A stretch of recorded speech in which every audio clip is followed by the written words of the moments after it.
तेबे दर्शक बंधु आज को 500 वर्ष पूर्व लिखा जाइथिबा मालिका तेबे अधिकांश लोकंकर एटा धारणा था जे मालिका रे केवल भविष्य विषय लिखा जाइछि नाई एरा संपूर्ण भूल धारणा।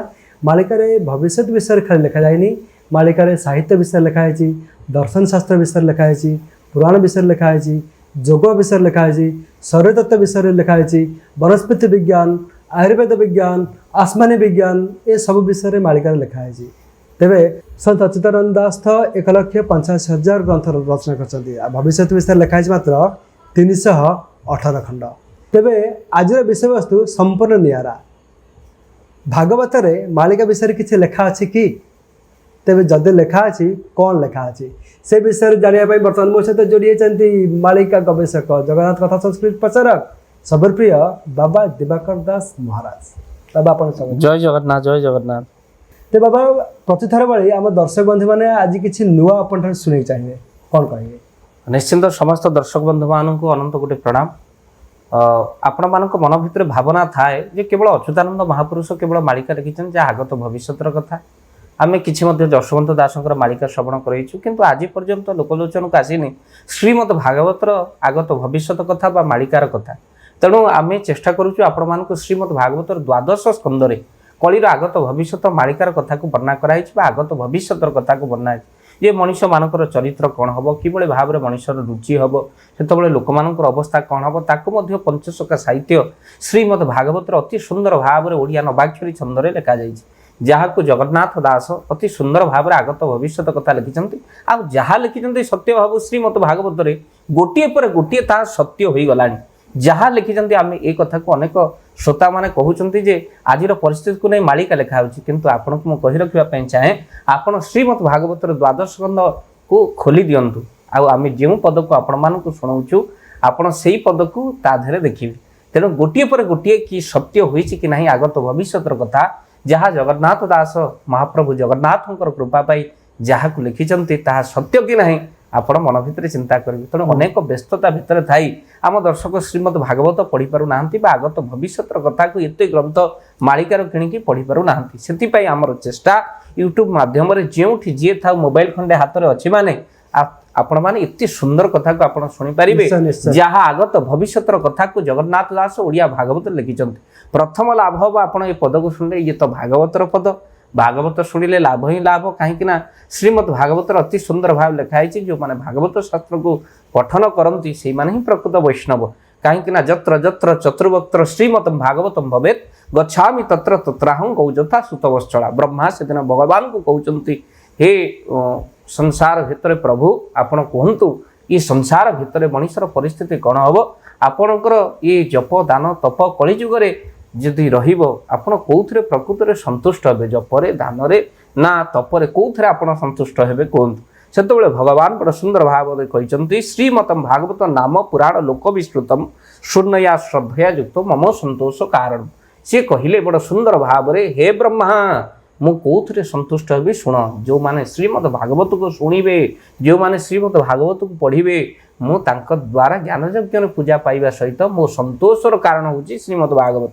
आमे जो पूर्व श्लोक आलोचना कलु जत्र जत्र चतुर्वक्त श्रीमतम भागवतम भवेत गच्छामि तत्र तत्राहं गौजता सुतवस्त्रा तार अर्थ जो माने श्रीमद भागवत को भल पाइबे जा घरे श्रीमद भागवत शोभा पाइबो जेमिति गोटे सुतवस्त्रा गाभी कहले गाई जेमिति बाछुरी पछरे धाए जो माने श्रीमद भागवत को पढ़ती शुणती भगवान तांक मथरे सेमती धांती।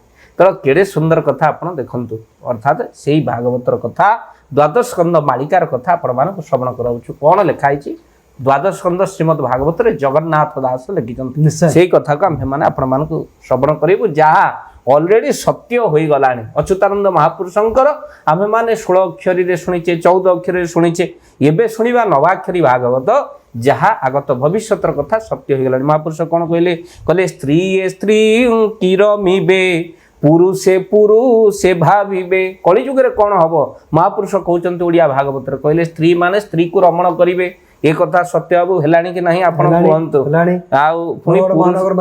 निश्चिंत पुरुषे पुरुषे भाविबे पुरुष पुरुष मान को विवाह करिवे ये कथा आपणकर खाली आपण कहि चालंतु होउछि कि नहीं सत्य होइछि कि मालिका ना नहीं आपण कहंतु हम दर्शक मध्य को जगार देखुचंती भागवतर दिव्य कथा को शुणुचंती आपण मध्य कमेंट बॉक्स माध्यम लिखते आमको आनंद लगिव आपण पाखे आम श्रीमद् भागवतर मालिका पहुँचुची बोली। तो महापुरुष कौन कहले कहले केवल रुचि अनुसारे रति जे स्त्री पुरुष रे क्रीड़ा विहार जातिहीने करिवे जे अभिग मने। अर्थात केवल एठी आउ जाति भित्तिक कौनसी संस्था रहिबो नाही जी जामन जहाँ को इच्छा हब से भली भाव में केवल सी बरबरण करिवो। तेणु महापुरुष कौन कहले कहले बेश्या को पाई निज नारी छाड़ीता घेनी क्रीड़ा करी। बेश्यासक्त हो पुरुष माने निज स्त्री को भूली पर स्त्री सहित कौन करिवे ना से माने रति करिवे बोली श्रीमद् भागवत कहउचंती। कहले ब्रह्मत्व किंचित प्रकारे रहिब यज्ञ पवितरे। यज्ञ किति ब्रह्म रहिबो बोली महापुरुष कहउचंती। प्रत्येक यज्ञ उपवितरे रहिबो बोली कहउचंती। आउ सेहिति पई मध्य आपणकर चारिआडे यज्ञ चलछि। ब्राह्मण माने यज्ञ उपवित धारण करूचंती।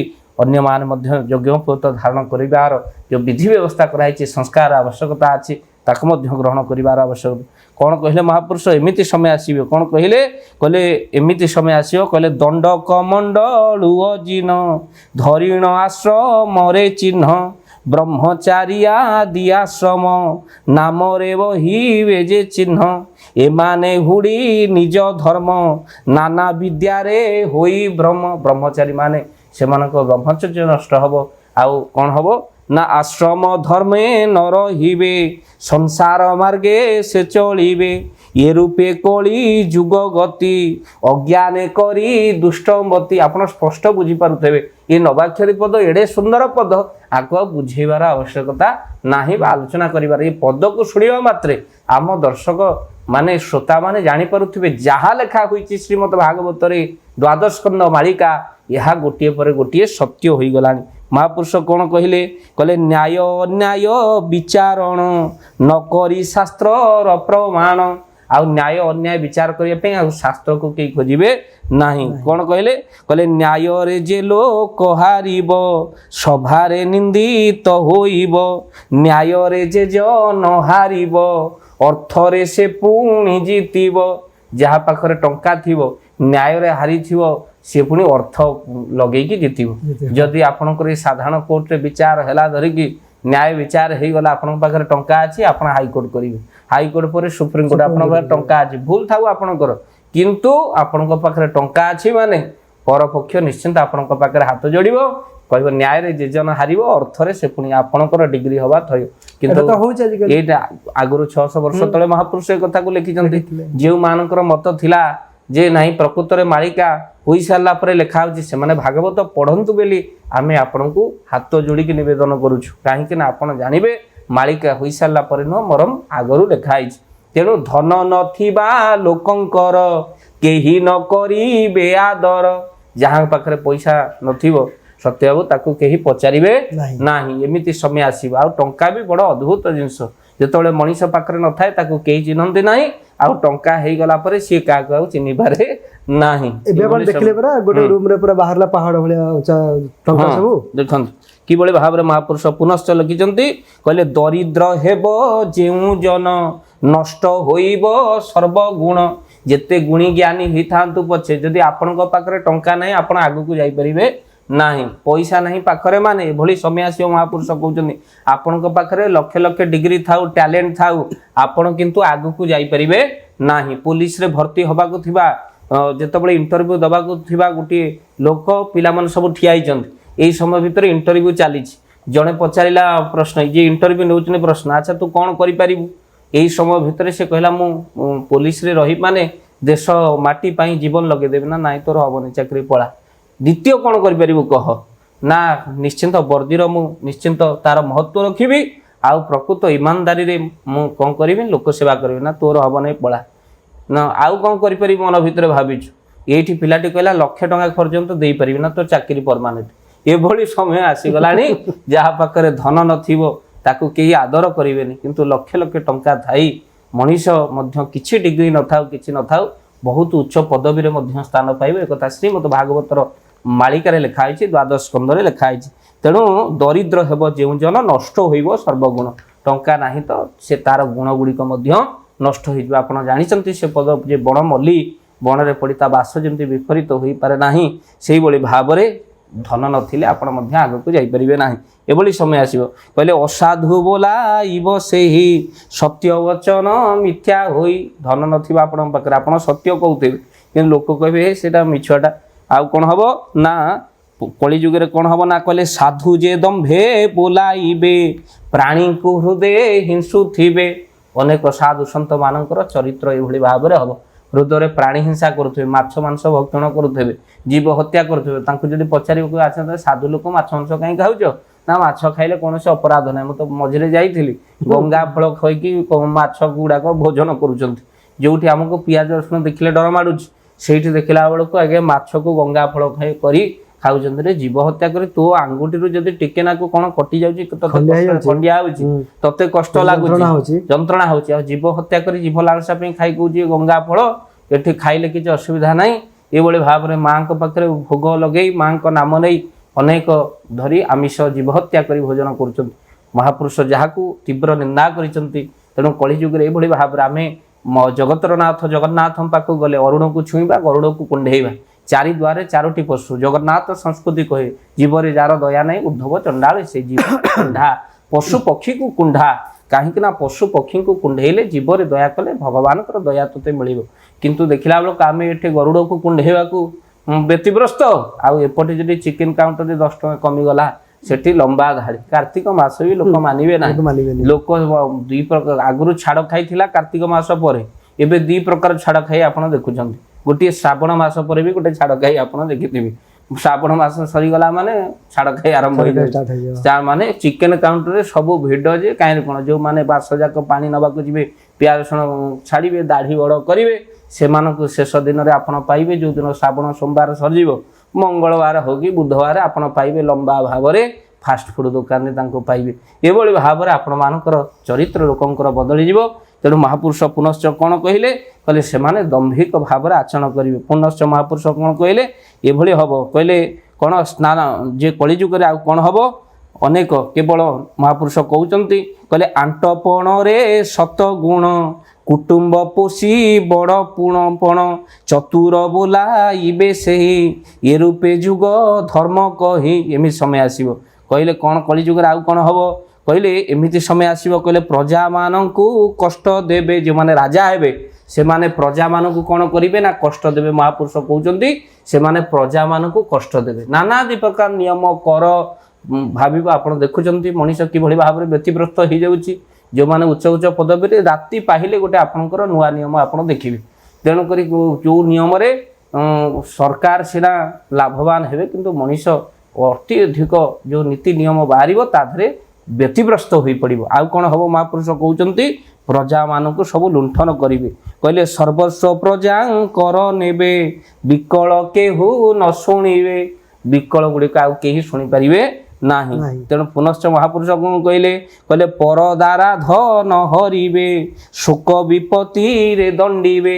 ଏମିତି ସମୟ ଆସିବ ପର ସ୍ତ୍ରୀକୁ ମଧ୍ୟ ହରଣ କରିବେ। ମହାପୁରୁଷ ଯାହା ଲେଖିଛନ୍ତି ଓଡ଼ିଆ ଭାଗବତରେ ଜଗନ୍ନାଥ ଦାସ, ଦେଖନ୍ତୁ ଗୋଟିଏ ପରେ ଗୋଟିଏ ସତ୍ୟ ହେଲା। ତାର ଫଳସ୍ୱରୂପ ଏତେ ପ୍ରକାର ଯେତେବେଳେ ଅନୀତି ହେବ ଭାଗବତ କହୁଛନ୍ତି, ତାର ଫଳସ୍ୱରୂପ ଏ ମଣିଷ ଭୋଗିବନି ତ ଆଉ କିଏ ଭୋଗିବ? ନିଆଁରେ ହାତ ମାରି ଯେମିତି ପୋଡ଼ିଯାଏ, ଏଭଳି ଅନୀତି କଲେ ଦେବସ୍ୱ ରାଜସ୍ୱ ଲୁଣ୍ଠନ କରିବା ସହିତ ପର ନାରୀ ହରଣ, ଆଉ ତା ସହିତ ମଣିଷ ଅନ୍ୟକୁ ସବୁବେଳେ ନିଚା ଦେଖାଇବା, ପର ବିରୁଦ୍ଧରେ ଗପିବା, ପର ପଛରେ ଗପିବା, ତାର ଫଳସ୍ୱରୂପ ମଣିଷ କ'ଣ ଭୋଗିବ? ମହାପୁରୁଷ କହୁଛନ୍ତି ଏଇଗୁଡ଼ିକ ସଂସାର ହେବ। କ'ଣ ଲେଖିଛନ୍ତି ମହାପୁରୁଷ? କହିଲେ ଏମନ୍ତ ହୋଇବ ଯେତେବେଳେ ପ୍ରଜାଙ୍କୁ ପିଡ଼ିବେ ସକଳେ ସେହି ସମୟରେ ଦୁର୍ବିପାକ ଘଟିବ। କ'ଣ କହୁଛନ୍ତି ମହାପୁରୁଷ? କହିଲେ ଇନ୍ଦ୍ର ବରଷା ନ କରିବ ଏଣୁ ଯେ ଦୁର୍ଭିକ୍ଷ ହୋଇବ। ଆମେ ଆଲୋଚନା କରୁଥିଲେ ଯାହା ଅଚ୍ୟୁତାନନ୍ଦ ମହାପୁରୁଷ ବିପର୍ଯ୍ୟୟ ହବ। ଆଉ ତା ସହିତ କ'ଣ ହବ ନା ପ୍ରାକୃତିକ କେତେବେଳେ ବହୁବୃଷ୍ଟି ହବ, ଆଉ କେତେବେଳେ ଅନାବୃଷ୍ଟି ହବ। କେତେବେଳେ ପଡ଼ିଆ ଫାଟିକି ଆଁ କରିଥବ, ପୁଣି କେତେବେଳେ ଏମିତି ବର୍ଷା ହବ ଯେ ଚାଷ ଜମି ଧୋଇଯିବ। ଏଇ ଘଟଣା ମଧ୍ୟ ଘଟିବ। ବାରମ୍ବାର ଭୂମିକମ୍ପ ହବ। ଆଉ ତ ସହିତ ଆପଣ ଜାଣିବେ ମରୁଭୂମିରେ ମଧ୍ୟ ଆପଣଙ୍କର ପ୍ରବଳ ଜୋରରେ ବନ୍ୟା ମଧ୍ୟ ହେବ। ମହାପୁରୁଷ ଲେଖିଥିଲେ, ଆମେ କଥାକୁ ଆଲୋଚନା କରୁଛୁ। ଏଇଭଳି ଭାବରେ ଯାହା ଅସମ୍ଭବ ତାହା ସମ୍ଭବ ହେବ। ଯାହା ନ ଦେଖିଛି ଆଖି ତାହା ମଧ୍ୟ ଦେଖିବ, ଯାହା କାନ ନ ଶୁଣିଛି ତାହା ଶୁଣିବ। ମହାପୁରୁଷ କ'ଣ କହିଲେ, ଏମିତି ସମୟ ଆସିବ मनीष उपरे सबु अधिक कर बा टैक्स लागू हो कहले कर पीड़ारू प्राणी माने विषाद होइब जे जन एते प्रकार टैक्स लागिवो मनीष जेतबेले जन्म हब सेतबेले मध्य मुंडरे ऋण नेकी आसीबो महापुरुष 600 वर्ष तळे बर्तमान भी देखंतो जो नुआ टैक्स पद्धति लागिला सेथरे आपनकर मौलिक आवश्यकता मनुष्य जो रहिछि क्षीर दही बटर ए सब रे भी आपन टैक्स लागला निश्चित ए भली भाबरे हबो तेणु महापुरुष कोन कहले कली जुगर प्राणी मान पापे होइबे आयुहीन पापरे मध्य तांकर आयुष हानि हो मनीष आ 100 जीवर शतक वर्ष तेणु स्वभाव जो अल्प आयुष जीवर शतक वर्ष आउ 100 वर्ष कई भोग करि परिबे नाही तेणु जीवर अल्प आयु होई जिवो काहा को आपण देखुचंती कि 100 वर्ष भोग करि पर जो पुराना लोक माने थिले से माने केवल गला पर जो पीढ़ी आसुची बेसी हेले 60 आउ अधिक जाई परिबे नाही काहे कि ना आयुष हानि हो बोली भागवत रे लिखा आइछ कोन आ हो कहले चारि वर्ण चारि आश्रम तुटिब वेद मार्ग धर्म सकल धर्म नाश जीवे पाषाण्ड बहुत होइबे अनेक पाषाण्ड बाहरिबे आ तो सहित कौन हम कहले राजाए दर्शु परि हेबे प्रजाए मंत करिबे तेणु महापुरुष आउ कौन कहले कौन हम ना सकल वर्ण रे विस्तार शूद्र जे बढ़िबे अपार महापुरुष कहले आउ कौन कहले गाई जे छेली प्राय होई अबक्षी भकी क्षीर देई गोमाता मध्य अबक्ष भक्षण करियो आपण किछि दिन पूर्व देखिबे डस्टबिन ओलिया आवर्जना गुडी को सब गोमाता भक्षण करूछि ए भली मध्य महापुरुष लिखिचंती आउ कौन कहले सर्व जे बंधु मान करे शालके हेबो स्नेह भरे अर्थात भाई को आड़े देवे शला को अति प्रिय भाव करके रखिबे महापुरुष कहउचंती सब बंधु मानक भितरे शला अतिशय प्रिय हबो कहले धान्यादि सर्व शस्य मान सर्व होइब रसहीन आउ खाद्य रे आउ रस आउ रहिबो नाही सत्य बाबू आपण पिला बेले देखिथिबे मां जेतबेले रुटी करूथिबे सेतबेले आपण खाली रुटी रे कोनोसी लगेई खियार आवश्यकता नथिला से स्वाद जे भली भाबरे चुल्ली पाकर रुटी सेकाउतबो आपण 8-10 पत खाइ सजिबणी जानिबे एबे खीर नाना दि प्रकार मिक्स भेज संतुला नाना दि प्रकार हैला परे मध्य पनीर तरकारी ये भली भाबरे नाना दि प्रकार जिंस हेले मध्य आपनकर दी पटरो अधिक आवश्यक नाही तेणु करी कहि दी मोर दी पट केवल लोक ए भली भाबरे फिक्स हे गलानी समय तेणु करी महापुरुष कहिले कली जुग रे ए भली हबो धान्यादि सर्वशस्यमान सकल हेबो रसहीन आउ लोक भात आसी डालमा आसु आसु लोक भात खाली खाई दउथिले ए भली भाबरे घियो क्षीर पकाई खाउथिले एते स्वादयुक्त थिला किंतु सर्व रसहीन होई जिवो महापुरुष कहिले आउ कोन हबो कहले वृक्ष सकल समितुल्य अत्यंत क्षण पत्र फल आउ वृक्ष जो भली भाबरे उर्वर हेउथिला पत्र पुष्प फल देउथिला से भली मध्य आउ हेबनी बिना सार रे कोनोसी जिनिस आउ हेबने तार आवश्यक लोक आसी देखि देबे कहबे सार देइनु कि रे काई कहउछन ना से गछटा से भलिया हेछि आगर जो भली भाबरे देखै बिना सार रे बढ़ी चली जाउथला अनेक फल प्रदान करूथला किंतु ए भली समय आसीबो आउ फल मध्य हबनी वृक्ष रे केवल सार आवश्यक हबो आउ दि चारि पद पढी आम वीडियो को करिवा काहे कि ना अत्यधिक मूल्यवान कथा गुडी को लिखाइ छि जो माने भाबुतिबे जे मालिका केवल हेला परे से मानको मुह बंद करिवा पई भागवतर कथा आज आम्हे माने कहूछु काहे कि ना जे गुडी को जगन्नाथ दास ओडिया भागवत रे लिखि दैचंती ताहा गोटिए पर गोटिए सत्य आपन को जदि विश्वास हेउनी श्रीमद् भागवतर द्वादश स्कंद आपण पढंतु स्पष्ट भाव रे लिखाइ तेणु महापुरुष कोन कहिले एई समय भितर कोन आउ हबो कहले मेघ जे गर्ज न करिवे विद्युतवान आछा दिबे विद्युतवान आछा दिबे अर्थात घड़घड़ी पड़ी अनेक लोक मरिबे बिजुली आघात रे अनेक मरिबे मेघ गुड़ी को केवल शून्य रे गर्जन करिवे किंतु गर्जन करिथवा मेघ मध्य वर्षा हेबो ना ए कथा मन लिखिचंदी महापुरुष कहले वर्षा किंचित करिवे पवन मेघ उड़ी जीवे वर्षा किंचित मात्र हबो पवन मेघ उड़ी जीव कहले फिरी फिरी वर्षा करी प्रजा चाष करी न पारी चाषी माने आ चाष करि परिबे नै जे माने जल को निर्भर करछन अनेक पहाड़िया अंचल जल को निर्भर करथिबे से मानकर चाष जमी से केवल कौन हम ना फाटी क्या कर से आउ चाष करें ना महापुरुष कहले एमती समय आसो तेणुक जो समय भितर कहले जे काले प्रभु नारायण धर्मर रक्षार कारण ये मते घोर कली जुग जेबे होइब शेष भाग जेतबेले शेष भाग हम प्रभु सेतबेले दुष्ट को दमन करने कौन करेंगे ना निजे जन्म हे महापुरुष ମଧ୍ୟ ଲେଖିଛନ୍ତି କହିଲେ ସାଧୁଙ୍କ ଧର୍ମ ରଖିବାରେ ସମ୍ବଳ ନାମକ ଗ୍ରାମରେ ଭାଗବତରେ ମଧ୍ୟ ସେ କଥା ଲେଖା ହେଇଛି ସମ୍ବଳ ନାମ ମଧ୍ୟ ଆସିଛନ୍ତି କହିଲେ ସେ ଚରାଚର ଗୁରୁ ଈଶ ସକଳ ଆତ୍ମାରେ ପ୍ରକାଶ ସେଇଠି ଭଗବାନ ପ୍ରକାଶ ହବ ଆଉ ଏଇଠି କଳି ଯୁଗରେ ମହାପୁରୁଷ କ'ଣ କହୁଛନ୍ତି କୋଉଠି ଜନ୍ମ ହେବେ ଭାଗବତ କ'ଣ କହିଛନ୍ତି କଳ୍କି ଅବତାର ସମ୍ପର୍କରେ କହିଲେ ବିଷ୍ଣୁ ଯଶା ନାମେ ବ୍ରାହ୍ମଣ ବିଷ୍ଣୁ ଜେତା ଗୃହରେ ଜନ୍ମ କଳ୍କି ନାମରେ ଅବତାର ହୋଇବେ ପରମ ଈଶ୍ୱର ଭାଗବତ କହୁଛନ୍ତି କ'ଣ ଦେଖନ୍ତୁ ଆଉ ଖଡ଼ଗ ଧରି ବେଦବର ଆଉ ଅଶ୍ଵ ଚଢ଼ିବେ ତତପର ଆଉ ପୃଥିବୀ ବୁଲିବେ ପ୍ରକୋପେ ମ୍ଲେଚ୍ଛ ନାସିବେ ମହାଦର୍ପେ ଆଉ ମ୍ଲେଚ୍ଛ ନାସିବେ ମହାଦର୍ପେ ମ୍ଲେଚ୍ଛ ନାସିବେ ମହାଦର୍ପେ ତେଣୁ ସିଏ ମ୍ଲେଚ୍ଛକୁ ବିନାଶ କରିବା ପାଇଁ କଳିକି ରୂପରେ ଆବିର୍ଭାବ ହେବେ এই ঘটনা সবু কলি যুগরে ঘটিব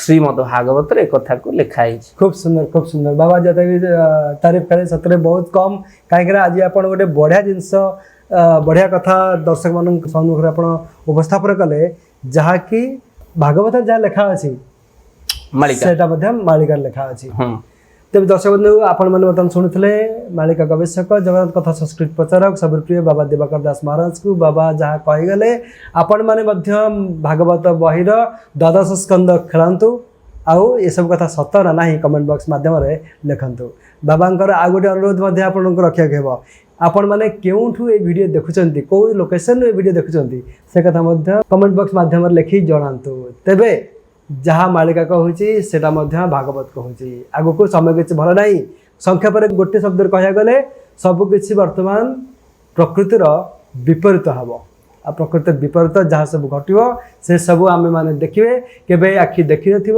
କେବେ କାନ ଶୁଣି ନଥିବ ବିଦାୟ ଦିଅନ୍ତୁ ଦେଖା ହେବ ଆଗାମୀ ଅଧ୍ୟାୟରେ ଜୟ ଜଗନ୍ନାଥ ଜୟ ଜଗନ୍ନାଥ।